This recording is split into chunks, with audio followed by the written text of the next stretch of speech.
لگوائے ہیں، اللہ نے لگوائی ہے۔ پھر جب محبوب پیدا ہوئے نا تو حضرت آمنہ کو کوئی فطرتی عمل ہے کہ جس عورت کا شوہر سر پہ نہ ہو اور بیٹا پیدا ہو تو بات آ جاتی ہے دل میں کہ کاش باپ بھی ہوتا تو کتنا خوش ہوتا۔ تو اللہ پاک نے فرمایا آمنہ تو یہ سوچتی ہے کہ باپ کا سایہ سر پہ نہیں ہے، بیٹے کا کیا بنے گا؟ آمنہ مجھے اپنے اس محبوب کی قسم، کائنات میں جس کا جو بنے گا کسی مصطفیٰ کے صدقے سے بنے گا۔ سبحان اللہ، جو عطا کیا جائے گا کسی مصطفیٰ کے صدقے سے عطا کیا جائے گا۔ سبحان اللہ۔ اور پھر یہ رحمت، یہ کرم جن پر ہوتا ہے وہ اس کرم کا شکریہ بھی ادا کرتے ہیں۔ لوگ کہتے ہیں صحابہ نے میلاد منایا، میں کہتا ہوں ہاں منایا۔ مسلم شریف پڑھ کے دیکھو، حضور فرماتے آدھی رات کا وقت تھا، میں اپنے گھر کے اندر سویا ہوا تھا، آتانی جبریل اخبرنی، جبریل آئے اور آگے عرض کی یا رسول اللہ آپ سو رہے ہیں، ذرا مسجد نبوی میں دیکھیے وہاں کیا ہو رہا ہے۔ حضور کہتے ہیں میں آدھی رات کے وقت اٹھا اپنے گھر سے، مسجد نبی کے دروازے کو کھول کے اندر داخل ہوا تو میری ساری مسجد صحابہ سے بھری ہوئی تھی۔ سبحان اللہ۔ سردیوں کا وقت تھا، نہ عشاء کا وقت تھا، نہ فجر کا وقت تھا، درمیانی رات تھی، سردیوں کی رات۔ گرم بستروں کو چھوڑ کر صحابہ مسجد میں بیٹھے۔ میرے مصطفیٰ نے فرمایا ما اجلسکم، صحابہ یہ مجلس کیسی، یہ محفل کیسی، کیوں بیٹھے ہو آدھی رات کے وقت؟ اب صحابہ کا جواب سنیے، صحابہ کے جواب کا خلاصہ کیا تھا کہ فضل رب الہدا، اور کیا چاہیے مل گئے مصطفیٰ، اور کیا چاہیے۔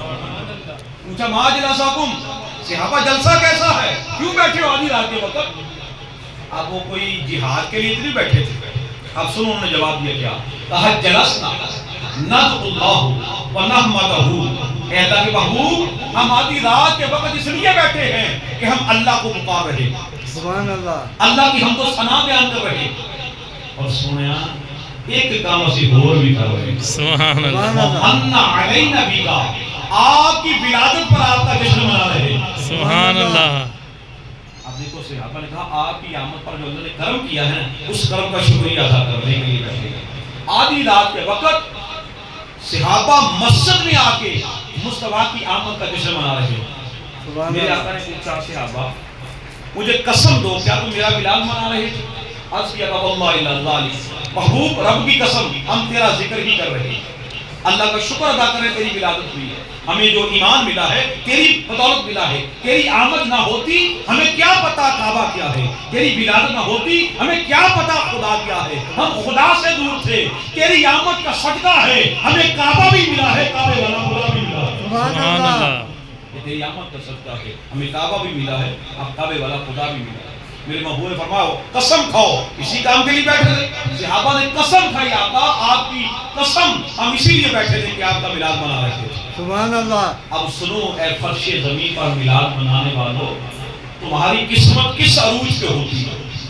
اے اپنے گھروں میں میلاد سجانے والوں دیکھو، جب تم فرش پہ مصطفیٰ کا میلاد منا رہے ہوتے ہو عرش پہ خدا تمہاری باتیں کر رہا ہوتا۔ سبحان اللہ۔ میرے آقا کیا فرمایا صحابہ قسم اس لیے نہیں لی کہ تم پر یقین نہیں تھا، تم صحابہ ہو میرے، مجھے پتا تمہارے ایمان کا، تمہارے اخلاص کا پتا مجھے، قسم اس لیے لی کہ اپنے وقتوں پہ ناز کرو، اپنے مقدروں پہ ناز کرو۔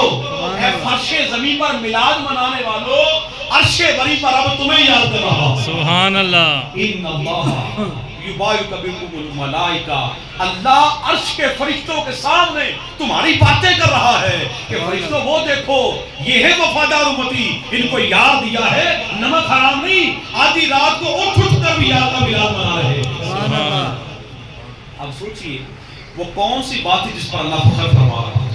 صحابہ کس لیے جمع تھے؟ کیا وہ طواف میں تھے؟ کیا وہ تجارت میں تھے؟ کیا وہ نماز میں تھے؟ نہیں، وہ تو محفل میلاد میں تھے۔ سبحان اللہ۔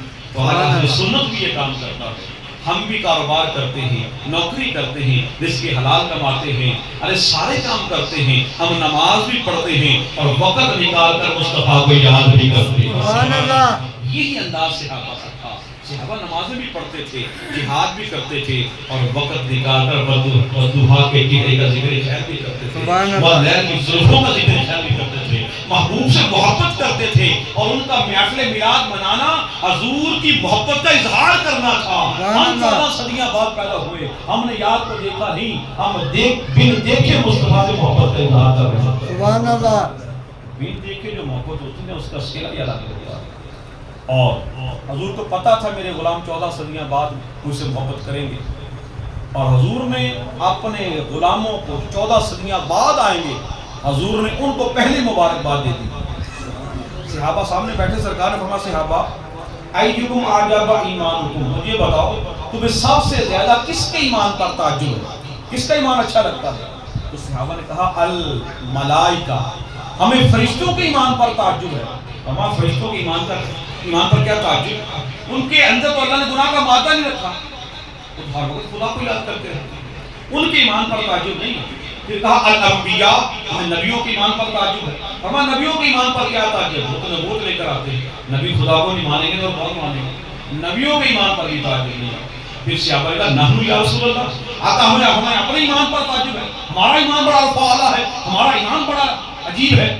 ہمارے صحابہ تمہارے ایمان پر کیا تعجب, مجھ جیسا نبی دیکھ کر بھی خدا کو نہیں مانو گے. سبحان اللہ. چاند میں توڑتا ہوں, سورج میں موڑتا ہوں, درخت میری ذات پہ درود پڑھتے ہیں, پتھر مجھے سلام بھیجتے ہیں, جانور مجھے سجدہ کرتے ہیں, ایسا باکمال نبی دیکھ کر بھی خدا کو نہیں مانو گے. صحابہ تمہارے ایمان پر بھی مجھے تعجب نہیں. سبحان اللہ. صحابہ کا محبوب آپ ہی بتائیے, آپ کی نظر میں کس کا ایمان بڑا رفیع والا ہے, آپ کو کس کا ایمان بڑا اچھا لگتا ہے؟ فرمایا والذین جاؤ من بعدہم, مجھے ان کا ایمان بڑا اچھا لگتا ہے جو 14 صدیاں بعد پیدا ہوں گے, مجھے دیکھا نہیں ہوگا, بن دیکھے میرے نام کی محفلیں سجا رہے ہیں, سبحان اللہ. بن دیکھے گلیاں سج رہی ہوں گی, بن دیکھے لائٹیں ہو رہی ہوگی. ارے صحابہ تمہیں مبارک ہو 3 مرتبہ کہ تم نے مجھے دیکھا ہے, انہیں مبارک ہو 7 مرتبہ جنہوں نے مجھے دیکھا نہیں ہوگا, بن دیکھے میرے نام کے نعرے لگا رہے ہیں. سبحان اللہ.